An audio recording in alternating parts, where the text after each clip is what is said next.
बढ़ते हैं। किसान सम्मान निधि को लेकर हिसार जिले में बड़ा फर्जीवाड़ा सामने आया है, जहां 8,712 अपात्र लोगों ने फर्जीवाड़े के जरिए किसान सम्मान निधि की रकम हासिल कर ली है। कृषि विभाग को फर्जीवाड़े करने वालों से 6,84,00,000 की रकम अब वापस वसूलनी है। इस खबर से जुड़ी ज्यादा जानकारी के लिए हिसार कृषि विकास अधिकारी डॉक्टर राजीव भाटिया से खास बातचीत की है total news associate editor doctor Mahesh Kumar ने।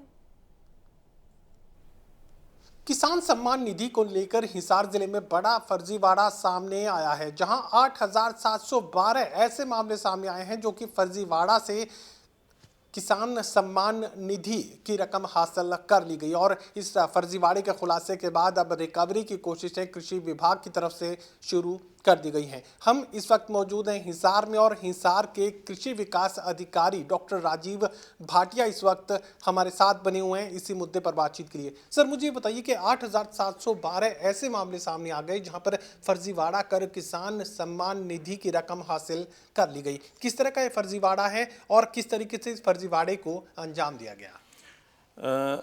जैसा कि मैंने बताया, किसान सम्मान निधि के लिए कुछ जो रूल रेगुलेशन है उससे हट के कुछ किसान सम्मान निधि का लाभ ले रहे थे। जैसे 2400 किसान तो ऐसे थे जो मियाँ बीबी दोनों ही इस योजना का लाभ ले रहे थे, जबकि पति पत्नी में से सिर्फ एक ही इंसान प्रधानमंत्री किसान सम्मान निधि का लाभ ले सकता है। कुछ किसान ऐसे हैं जिनकी मृत्यु हो चुकी है, जैसे 2396 किसान की जो लिस्ट है हमारे पास, हिसार जिले के ऐसे हैं जिनकी मृत्यु होने के बाद भी उनको 1 या 2 किस्तें रिलीज कर दी गई और बाद में विभाग को पता चला कि इनकी मृत्यु हो चुकी है, तो उनको जो भी उनकी मृत्यु के बाद किस्त दी गई है उसकी रिकवरी उनके परिवारजनों से की जा रही है। इसके अलावा 3,916 किसान ऐसे हैं जो इनकम टैक्स पेई या फिर सरकारी नौकरी लग चुके हैं।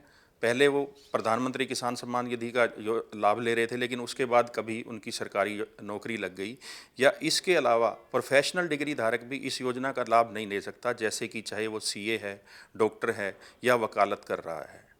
तो ये 3,916 केस ऐसे हैं। तो मुझे ये बताइए कि अब चूंकि इतने सारे मामले सामने आ चुके हैं, 8,000 से ज़्यादा ये पूरे मामले, तो ऐसे में अब रिकवरी को लेकर क्या कुछ कोशिशें की जानी है और कुल कितनी रकम इन लोगों से फर्जीवाड़ा कर जो इन लोगों ने हासिल की है वो वसूली जानी? इसके लिए हमारे विभाग के जो फील्ड लेवल के अधिकारी हैं उन्होंने निजी स्तर पर भी इन लोगों से संपर्क साधा है और सभी को रिकवरी के लिए नोटिस जारी कर दिए गए हैं। कुल 6,84,00,000 रुपये की रिकवरी हिसार जिले से बनती है, जिसमें से अभी तक सिर्फ 19 लाख रुपए की रिकवरी ही हमारे पास आ पाई है। ये जो प्रधानमंत्री किसान सम्मान निधि के लिए एक पंजाब नेशनल बैंक का खाता नंबर जारी किया हुआ है, वो हमने नोटिस पे भी लिखा हुआ है, उसके अंदर ही अपनी वो राशि जमा करवा के हमारे विभाग के ब्लॉक एग्रीकल्चर ऑफिसर को इसके लिए जानकारी देनी होती है। उसके बाद उसका जो रिकवरी का केस है वो बंद हो जाता है। चलिए, सातुर से बात कही जा सकती है। 8,712 मामले फर्जीवाड़े के सामने आए हैं। 6,84,00,000 से ज़्यादा की रकम कृषि विभाग को इन लोगों से वसूलनी है। कोशिशें लगातार जारी हैं, लेकिन सफलता रिकवरी को लेकर बेहद कम अब तक हासिल हुई है। सहयोगी कमल के साथ doctor Mahesh Kumar, total news Hisar.